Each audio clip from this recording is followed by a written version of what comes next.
Telkom South Africa has been fined 449 million rand by the Competition Tribunal for abusing its dominance in the telecommunications market that's between 1999 and 2004. The result is likely to be seen as a victory for Telkom, as the Competition Commission had originally sought a fine of 3.5 billion rand in this case. Telkom's share price closed up almost 5% to 18 rand and 84 cents. So the market saw that as a positive announcement. Joining us on the desk for more, Desmond Rudman, partner in competition practice at Weber Wenzel, and Dobek Pata, ICT analyst at Africa Analysis. Welcome, gentlemen. Desmond, as the legal expert, and there's always all this jargon which we don't understand, what exactly did Telkom do wrong? Well, they were found to have abused their dominance by using strategies to exclude competitors in the VANS market in that way leveraging their position in infrastructure downstream and protecting their position as the incumbent monopolist. So they feel they did nothing wrong, they were justified, and besides which the VANS, they say, were engaged in illegal activity. Indeed. They didn't dispute the conduct, I understand from the decision of the Competition Tribunal. Their defence was that legally they were entitled to the monopoly that they had, and that the strategies that the VANS were using to enter the virtual private network space, the network services environment, that fell within their exclusive domain. And so that was the defence that they put up, which the tribunal did not accept in the end. Dobek, from your perspective, I'm sure you agree with the finding of the tribunal? Yeah, I mean, I suppose law could be argued either way, and then the judge decides who's right. and obviously Telkom was found not to be right in this case, but Telkom has used various practices to hold on to its monopoly status as long as possible, past its de jure expiry date, because there was no other real competitor at that point in time. And as Desmond mentioned, what VANS effectively did was enter the voice market illegally, according to Telkom, because they were offering in a form of data packets as voice over IP networks. And Telkom engaged in the same practice, but from a competitive perspective, it was not allowed at the time.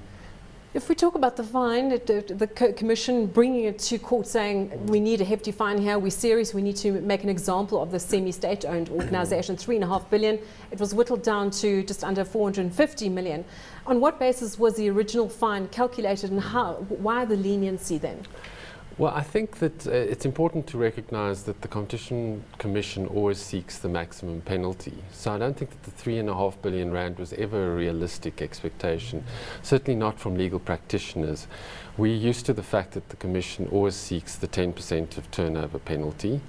And in this type of case, where it's an abuse of dominance case, where pro and anti-competitive effects are taken into account, one wouldn't expect the Competition Tribunal to impose as large a penalty as it would for cartel conduct. And in fact, in its decision, it distinguishes this case from the cartel decisions that it has made in recent months and years.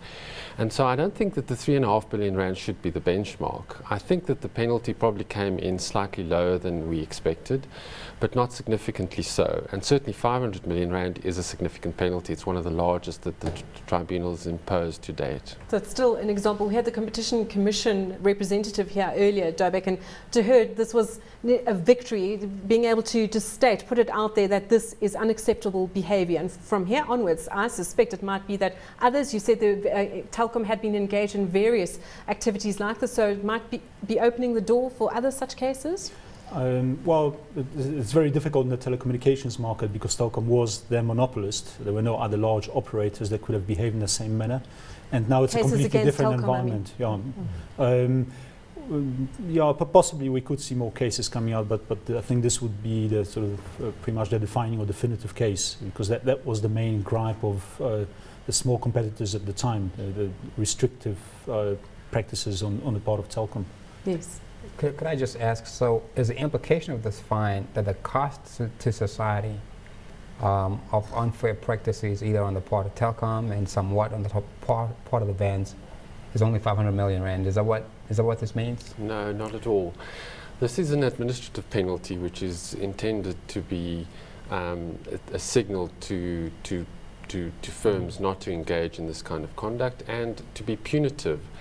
On top of this, firms that have suffered damages as a result of the conduct have the right to approach the High Court now for those damages. Indeed, and that is supposed to be restitution for what damage was caused by the anti-competitive behaviour.